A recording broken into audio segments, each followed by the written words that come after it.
예, 여러분 안녕하세요. 법도깨비입니다.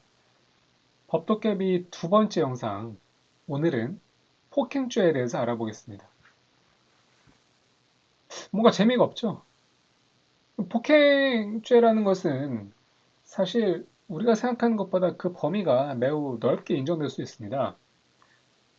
폭행하면 제일 먼저 떠오르는 게 뭔가요? 때리는 거잖아, 때리는 거. 그래서 상대방을 때리거나 혹은 상대방이 나를 때리거나 쉽게 하면 싸움이죠. 싸우는 과정에서 뭐 우리 흔히도 이런 말들 하잖아요. 일방적으로 때렸다. 쌍방이다. 일피다. 쌍피다.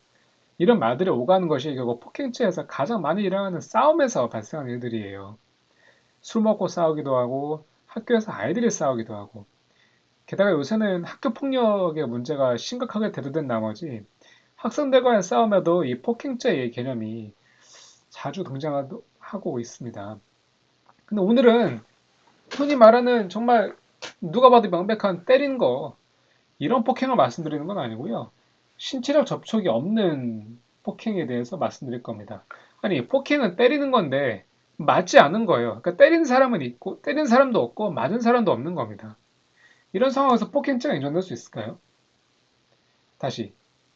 때린 사람도 없고 맞은 사람도 없어요. 이건 무슨 말이냐면 신체적 접촉이 없었다는 거거든요. 상대방의 손이나 발이나 그런 상대방이 가격할 수 있는 그런 신체 중 일부와 내 몸에, 그게 내 얼굴이 됐든 몸이 됐든 내 몸과 상대방의 신체 가격 부위가 접촉하지 않았어요. 그래서 사실 나는 맞았다고 할 수는 없죠. 그러니까 상대방은 때리지도 않았고 나는 맞았다고 한 적도 없는데 여기서 폭행죄가 문제되냐? 결론은 문제될 수 있습니다. 그것을 우리가 뭐라고 하냐면은 이른바 비접촉 폭행이라고 하고 있어요. 비접촉. 접촉이 없었다는 거고 접촉이 없이도 폭행죄가 인정된다는 거거든요. 단순히 너 잘했네, 나 잘했네의 문제가 아니라 형사처벌을 받을 수 있는 폭행죄가 이런 신체적 접촉 없이도 이루어질 수 있다는 것입니다. 나아가서는 이런 접촉이 없는 폭행에 대해서 그 폭행죄의 범위를 너무 넓게 보는 게 아니냐라는 그런 생각들을 하실 수가 있는데요. 사실 이 비접촉 폭행죄는 이따가도 제가 판례를 보여드리겠지만 매우 오래전부터 이루어졌습니다. 죄송합니다. 매우 오래전부터 이루어졌다는 건 아니고요.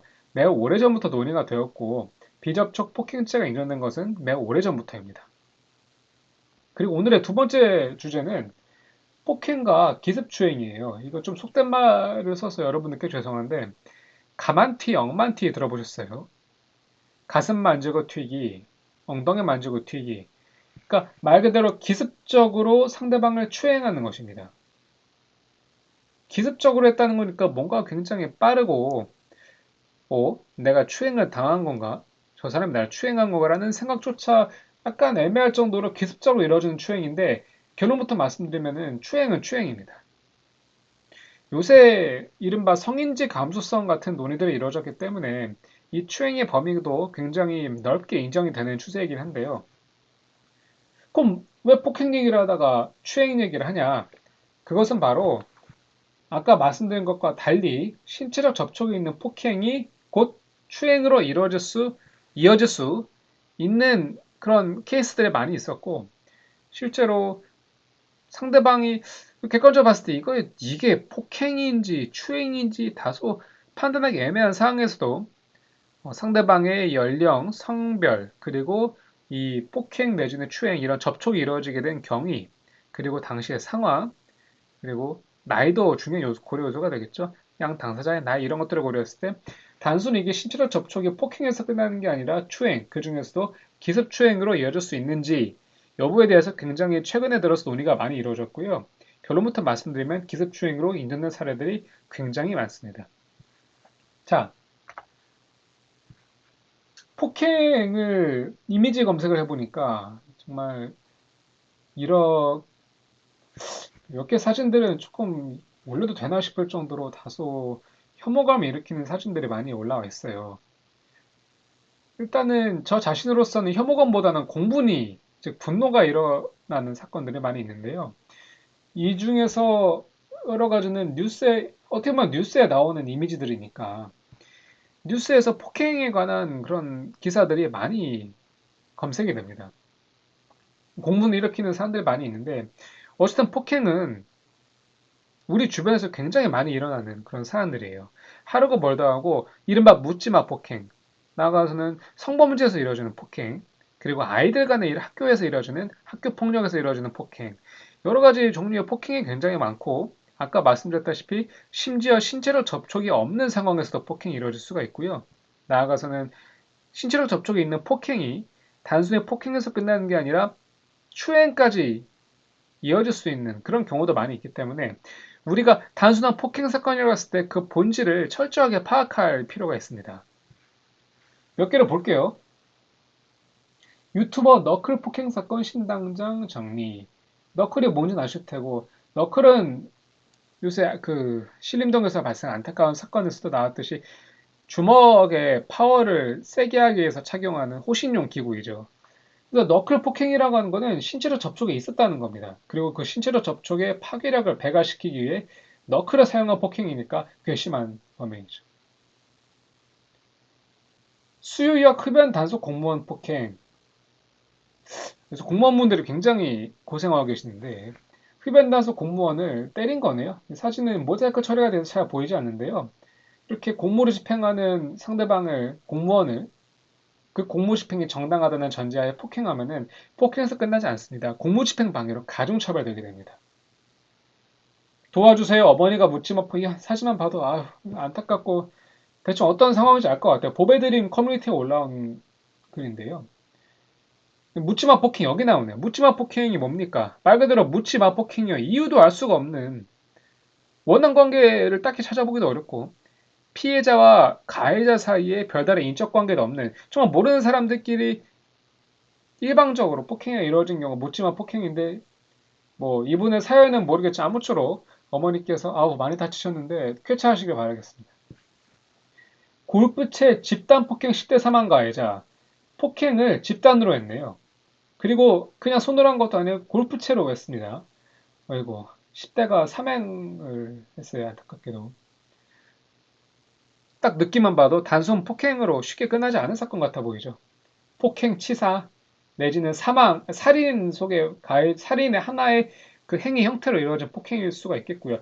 당연히 단순 폭행죄로 끝나지 않습니다. 반려견 입막의 문제로 이후 폭행한 뭐 공동주택에서 자주 발생해드리고요. 또 뭐가 있을까요? 역삼동 대리기사 무차별 폭행 부부가 같이 폭행했다는 거니까 공동 폭행이 되겠네요. 가중처벌 대상입니다. 압구정 무방비 펀치 폭행남 법원 행정복지센터 민원실도 난동 사람 살려 택시기사의 무차별 폭행 부산 서면 돌려차기 묻지마 이거 다 아시죠?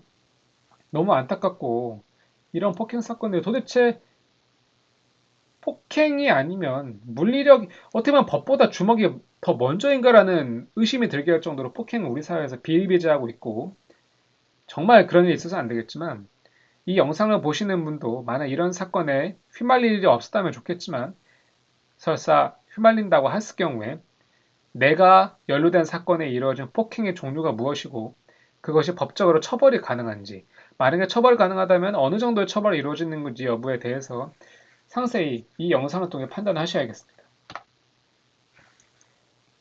형법의 일부를 캡처해봤어요. 모든 것은 형법 제260조로부터 시작을 합니다.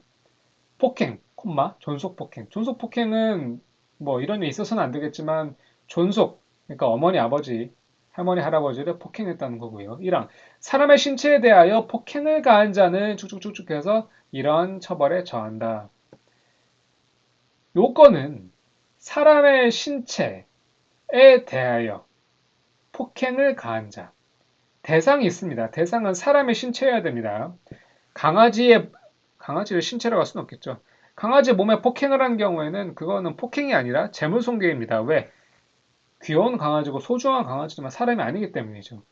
그래서 사람일 것, 그리고 신체일 것에 대하여 폭행을 가한 자를 폭행죄로 처벌하고 있습니다. 2항. 자기 또는 배우자의 직계존속에 대해 제1항의 죄를 범한 자는 처한다.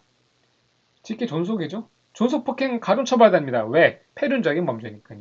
나아가서 자기 배우자뿐만 아니라 자기뿐만 아니라 배우자의 직계존속, 그 장인 장모 내지는 시부모가 되겠죠. 이런 분들에 대해서 폭행을 경한 경우도 자기 부모와 똑같이 가중처벌하게 됩니다. 그런데 사망은요, 제1항 및 제2항에 주는 피해자의 명시한 의사에 반하여 공소를 제기할 수 없다라고 되어 있습니다. 중요한 것은 피해자의 명시한 의사에 반하여, 즉 피해자의 나타난 확실한 의사, 어떤 의사겠습니까? 쟤 나쁜 놈이에요. 쟤 처벌해 주세요. 쟤 가만두면 안 됩니다. 혹은 내가 좀 당한 거 맞는데 불쌍하니까 처벌해 주진 마세요. 비난할 수 있겠지만 뭐 징역이나 벌금 같은 걸 때려주지 말아주세요. 처벌을 원하거나 혹은 그 반대로 처벌을 원하지 않는 의사, 그 의사를 중시하라는 것입니다. 그 의사에 반해서는 검사가 기소를 할 수가 없어요. 공소제기를 할 수가 없습니다. 공소제기를 할 수 없다라고 명시적으로 피해자 의사에 따르게 되어 있기 때문에 우리는 이것을 반의사 불벌죄라고 합니다. 반, 의사, 의사에 반해서 불벌, 벌할 수 없다란 말이죠. 그래서 아까 보셨던 그 악독한 폭행 사건들, 그런 사건들이 살인이나 상해나 다른 죄명에 해당하지 않는 이상 이 폭행 및 존속폭행죄에만 해당된다고 했을 경우에는 아무리 나쁜 놈이라고 해도 피해자가 그 상대방을 처벌하지 말아주세요라고 하는 순간 형사처벌은 이루어지지 않습니다. 그래서 이런 폭행 사건들에서는 오히려 신체적인 물리적인 타격의 정도가 상대적으로 상해나 이런 것에 비해서 경한 경우일지라도 합의금이 오히려 높아지게 되는 경우가 많습니다. 왜냐하면 합의만 해버리면 아무리 나쁜 폭행이라도 아까 말씀드렸다시피 형사처벌할 수가 없거든요. 그냥 끝나게 됩니다. 제261조 특수폭행 단체 또는 다중의 위력 단체 여러 명 다중 여러 명의 위력을 보이거나 쉽게 말하면 조폭인 거죠. 여러 명이 와서 이른바 속된 말로 다구리를 치지 않는다 할지라도 여러 명이 서 있어서 내가 1대 다로 싸우고 있구나라는 느낌이 들게 하는 경우 혹은 위험한 물건을 휴대하여 말 그대로 위험한 물건 야구방망이, 의자, 칼, 망치 이런 것들을 휴대해서 폭행죄를 범한 경우에는 가중처벌 대상이고 자 폭행치사상 이런 죄를 폭행죄를 지어 사람을 사망이나 상해에 이르게 한 경우에는 257조, 290조 뭐냐면 이게 상해죄예요. 상해죄. 폭행과 상해의 차이는 쉽게 말해서 상처가 났냐 안 났냐입니다. 내가 상대방을 때렸는데 상대방에 코피가 났어요. 상처가 난 거죠. 피가 났으니까. 상해죄인데 내가 상대방을 난 꽤 세게 때린 것 같은데 상대방 코피도 안 나고 코뼈도 부러지지 않고 병원 갔는데 의사 선생님이 일상생활하는데 별 문제 없으니까 그냥 집에 가래요. 이런 경우에는 상해까지 가지 않고 폭행으로 끝나게 되는데 하여튼 폭행으로 인해서 사망이나 상해에 이르게 되는 경우가 가끔 있습니다. 이게 어떤 경우가 있냐면요. 살짝 밀었는데 상대방이 넘어져서 머리를 먼저 보도블럭 연석에 다치는 바람에 안타깝게 사망하게 되는 경우가 많습니다. 그래서 상대적으로 그 가해진 물리력 자체는 그렇게 강하진 않지만 그런 결과로 인해서 얼마든지 사람이 죽을 수 있다는 거죠. 그래서 여기서 하나 짚고 넘어갈 것은 우리가 아무리 흥분하고 아무리 감정이 격해지고 해도 절대로 다른 사람과 신체적 접촉을 해서는 안 됩니다. 이게 뭔 소린가 하겠죠? 이 폭행 치사상만 본다 하더라도 이런 신체적 접촉이 사람을 사망이나 상해에 이르게 한 경우에는 단순 폭행으로 안 끝난다는 거예요. 자, 아까 말씀드렸던 핵심 본론으로 다시 돌아갈게요. 아까 핵심 본론은 뭐였냐면 이른바 신체적 접촉이 없는 상황에서도 폭행죄가 인정되는 경우, 즉 비접촉 폭행죄에 대해서 오늘 첫 번째 테마로 잡아봤는데 이거 제가 판례를 갖고 온 거예요. 제가 이렇게 가끔 판례를 보여드리는 이유는 나는 법률 전문가가 아닌데 판례를 왜 보여주세요? 라는 게 아니라 이런 대표적인 판례들은 얼마든지 포털 사이트 검색을 통해서도 찾을 수 있기 때문에 말씀드리는 거고요. 오히려 이렇게 내가 법률 전문가가 아니라 할지라도 기본적인 판례들만 알고 있어도 변호사 비용 충분히 아낄 수 있습니다. 시간과 비용 얼마든지 아낄 수 있고 어떻게 보면은 제가 다소 좀 주제넘어 말씀드릴 수 이런 것들은 법의 영역이라기보다는 제가 계속 강조드리는 말씀인 것처럼 법의 영역이라기보다는 생활의 영역입니다. 상식의 영역이고요. 그래서 이 판례는 어렵게 써 있는데 제가 쉽게 풀어서 말씀드릴 테니까 이거는 내 생활이다. 이건 내 상식이다라고 생각하시기 바랍니다. 여기 볼게요. 판결 요지. 이 판결의 핵심 내용을 말씀드리는 겁니다. 형법 제260조에 규정된 폭행죄는 사람의 신체에 대한 유형력 행사를 가리키며 여기까지는 큰 문제 없죠. 사람의 신체에 대한 유형력의 행사. 유형력이 뭔지는 아시죠? 그 유형력의 행사는 신체적 고통을 주는 물리력의 작용을 의미하므로 신체의 청각기관을 직접적으로 장악하는 의미의 경우에도 따라서는 유형력이 포함될 수 있다. 자, 이 위로 올라가 볼게요. 2번을 볼게요. 거리상 멀리 떨어져 있는 사람에게 전화기를 이용하여 전화하면서 고성을 내거나 전화 내용을 녹음한 후 듣게 하는 경우 오, 이게 뭐야? 라는 생각이 듭니다. 거리상 멀리 떨어져 있대요. 거리상 멀리 떨어져 있다는 거는 내가 무슨 원피스의 루피처럼 고무고무해서 팔 길이가 늘어나지 않는 이상 거리상 멀리 떨어지는 사람은 어떻게 따려요? 뭘 집어 던졌나요? 글쎄요. 집어 던져서 하다못해 내 앞에 있는 페트병, 물병을 집어 던져서 거리상 멀리 떨어져 있는 사람에게 맞추는 경우도 폭행이 되겠지만 이 경우는 그런 게 아니라 전화기를 이용하여 전화하면서 고성을 내거나 그 전화를 대화 녹음 후 듣게 하는 경우래요. 그래서 뭔가를 던진 건 아닙니다.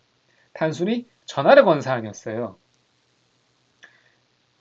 예, 한정 적극이라고 써 있죠. 이게 뭔 말이냐면은 적극, 즉 폭행죄가 인정될 수 있다. 죄송합니다.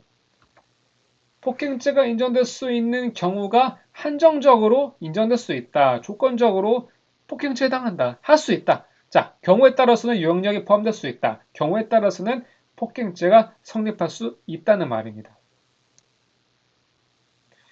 이게 어떤 사연인지 설명을 드릴게요.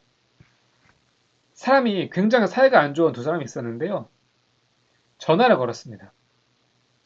전화를 걸어서 전화를 걸었으니까 당연히 두 사람과 사이에는 페트병으로 멀리서 맞출 수도 없는 그런 원거리 있기 때문에 전화를 건 거겠죠. 전화를 걸어서 상대방이 받았습니다. 받았는데 전화를 걸자마자 대뜸 큰 소리로 욕설을 해버린 겁니다. 그러니까 내가 전화를 받아서 여보세요 습관적으로 여보세요라고 했더니 뭐 아시다시피 우리 핸드폰 쓰지만 기본적으로 시끄러운 곳에서 이게 잘 들어야 할 만큼 이 수화 소리가 어느 정도는 큰 상황이잖아요. 거기다 대고 일반적으로 야, 너 왜 그랬어요? 말하는 게 아니라 야, 너 왜 그랬어? 라고 엄청 크게 소리를 친 거예요. 그러니까 어떻게 보면 고막이 떨어져 나갈 정도로 큰 소리가 나게 된 건데 여기서 중요한 거는 자, 이 상황에서 전화 통화에서 고성을 내거나 전화 대화를 녹음한 후 듣게 한 고성을 냈다는 것만으로 여기서 물리적인 접촉이 있었나요? 아니요, 없었습니다. 전파만 간 거죠. 핸드폰으로 송수신된 그 전화 통화의 소리가 크지면은 그것이 고성이 되는 거고 소리가 작게 하면은 작은 소리가 되는 거고 이것에 물리적 접촉이나 신체적 접촉은 전혀 없었어요. 전혀 없었는데도 불구하고 판례는 이런 경우도 폭행죄에 대한 신체 유형력 행사를 한 것으로 경우에 따라 볼 수 있다는 것입니다. 그러니까 우리 아까 말씀드렸죠. 폭행죄 요건은 사람의 신체에 대한 유형력 행사인데 이 신체에 대한 유형력 행사는 그렇죠. 신체에 대한 그래서 폭행이라는 이제 판례 유형력 행사로 이름을 말을 바꾼 거예요. 신체에 대한 유형력 행사는 반드시 신체적 접촉, 물리적 접촉이 이루어질 것을 요하지 않습니다. 다음 판례를 볼게요. 욕설을 한 것에 구체적인 행위 적시가 없어 폭행죄에 있어 유형 행사를 볼 수 없는 사례. 이 경우는 결과적으로 폭행죄는 인정이 되지 않은 사례인데 판결 요지를 볼게요. 피해자에게 근접하여 욕설하면서 때려듯이 손발이나 물건을 휘두르거나 던지는 행위는 직접 피해자의 신체 접촉하지 않았다고 해도 피해자에 대한 불법한 유형 행사로서 폭행에 해당하나 일단 해당한다는 거예요. 뭐가? 피해자에게 근접하여 피해자에게 가까이 가서 뭐 욕설하는 건 이제 별도로 뭐 모욕이나 처벌될 수 있겠지만 중요한 것은 때리듯이 손발이나 물건을 휘두르거나 던지는 행위라는 거예요. 이래서 휘두른 손발이나 던진 물건이 직접 피해자의 신체에 접촉하지 않았다고 하여도 신체적 접촉, 물리적 접촉이 없었다고 하더라도 이렇게 1번 피해자의 가까이 가서 2번 때리듯이 손발이나 물건을 휘두르거나 던지는 경우에는 폭행죄가 성립할 수 있다는 것입니다. 우리 싸우다 보면은 상대방 멱살 잡기 전에 일단 가까이 다가가잖아요. 남자들끼리 뭐 그러잖아요. 감정적으로 격해지면은 좀 가까워가지고 눈을 불알이듯 강하게 뜨면서 험한 말을 하면서 가끔가다 주먹을 좀 휘두르고 약간 아우씨 이러면서 상대방을 때리는 건 아니지만 내 주먹을 내질렀다가 다시 갖고 오는 경우가 있는데 이런 경우도 폭행에 해당할 수 있다는 것입니다. 근데 이 사건은 왜 폭행죄로 인정되지 않았냐면은 공소사실 검사가 이 사람이 어떤 일을 했습니다 라고 공소장에서 이 내용 중에 때렸듯이 위세 또는 위력을 본 구체적인 행위 내용이 적시가 되지 않고 결국 욕설만 했다는 건데 욕설 나쁜 행위죠. 근데 욕설이 뭐 글쎄 아까 우리가 봤던 판례처럼 상대방에게 전화를 걸어서 엄청나게 큰 소리 욕설을 했다고 하면은 그렇게 해서 상대방이 고막에 떨어져 나갈 뻔했다고 했다면은 그런 거 역시 폭행이 될 수 있겠지만 이 사건에서는 적어도 공소사실 기재만 넣고 보면은 단순 욕설밖에 없었다는 것입니다. 그러니까 욕설을 빠르고 크고 심한 욕설을 하면은 당연히 위세 또는 위력을 보인 거를 상대방 위축될 수밖에 없습니다. 저도 위축되겠는데요.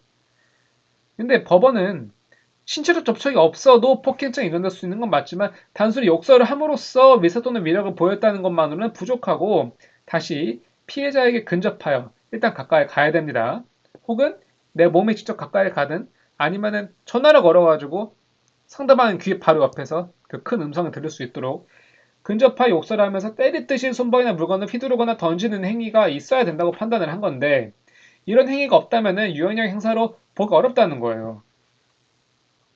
자, 나 저 사람 때리지 않았으니까, 저 사람 나한테 맞지 않았으니까, 난 폭행한 적 없어라고 마음 놓기 이르다는 것입니다.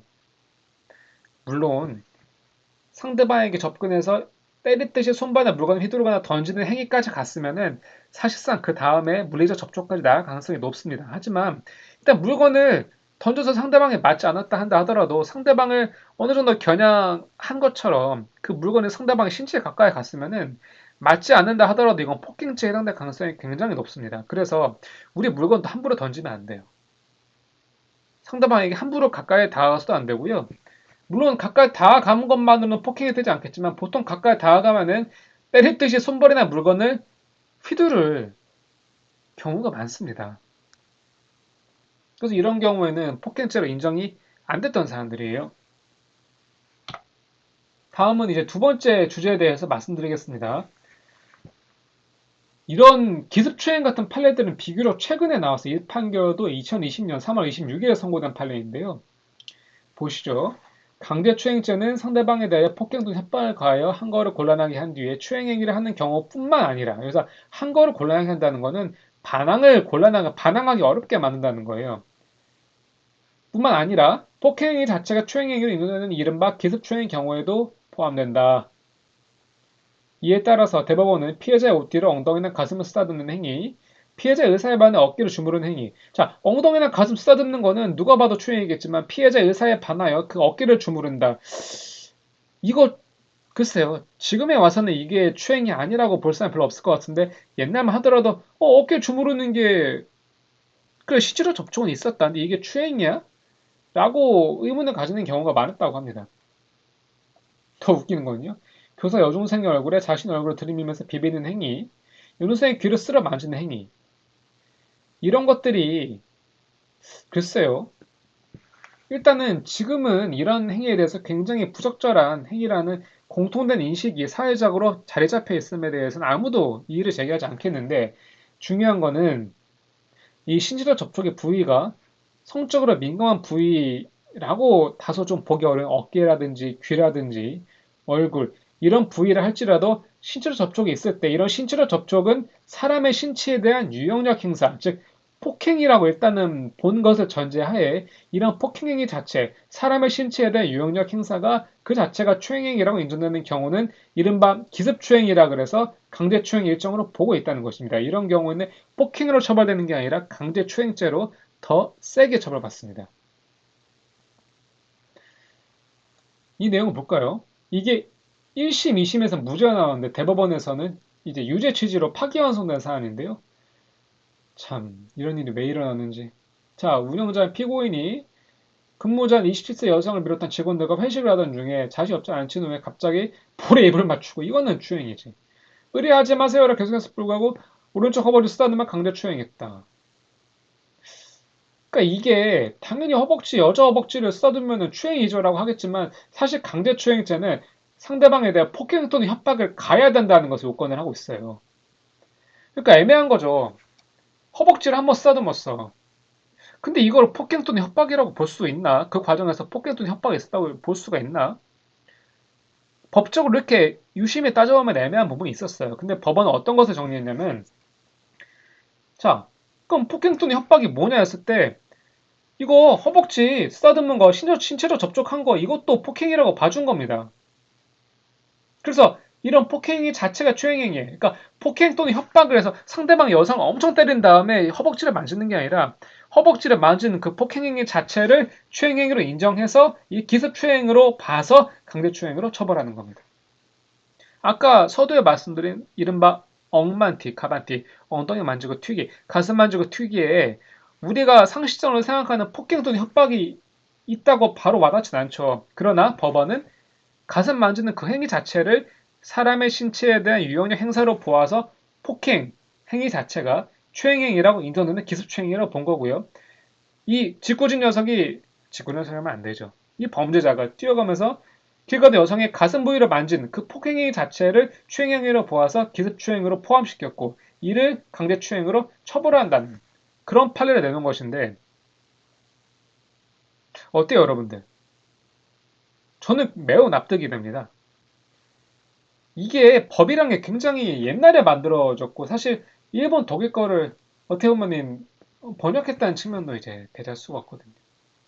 그래서 상대방에 대해서 폭행 또는 협박을 가하여 한 거가 곤란한 뒤에 추행하는 경우뿐만 아니라 폭행이 자체가 추행이 있는데 이른바 기습추행 이런 설시들이 이런 판례의 태도가 우리 사회의 성인지 감수성이 수준이 높아지면서 법원도 그에 맞춰서 어려운 법의 내용이지만 상식선에 맞게끔 교정해 나가는 작업을 한 것이 아닌가 저는 굉장히 긍정적으로 평가하고 있습니다. 자, 오늘의 주제는 폭행에 대한 것이었고 다시 첫 번째는 신체적 접촉이 없는 상황에서 이루어진 폭행도 폭행죄로 처벌될 수 있다는 것 첫 번째. 두 번째는 강제추행에서 신체적 접촉 그 자체를 폭행행위로 보고 그 폭행위 자체가 추행행위라고 인정해서 기습추행죄로 처벌될 수 있다는 것이 두 번째 이 기습추행의 논리였는데 이 두 가지는 폭행죄에서 여러분들이 평소에는 크게 생각해 보지 못했을 다소 생소한 주제였을 것입니다. 그래서 앞으로도 이렇게 우리가 알 것 같지만 알지 못하는 그래도 모르진 않을 것 같은 애매한 주제들 그러나 우리 생활에서 너무나 중요해서 이런 것들은 법의 영역이 아니라 상식과 생활의 영역에 포함된다고 보는 생활법의 주제들을 제가 앞으로 영상 하나하나 짧게나마 제작해서 여러분들의 궁금증을 풀어드리도록 하겠습니다. 기본적으로 주제는 제가 이끌어 가겠지만 여러분들께서 유튜브 댓글로 궁금한 주제를 남겨주시면은 제가 여러분들의 생활법 고민을 덜어드리는 법도깨비가 되겠습니다.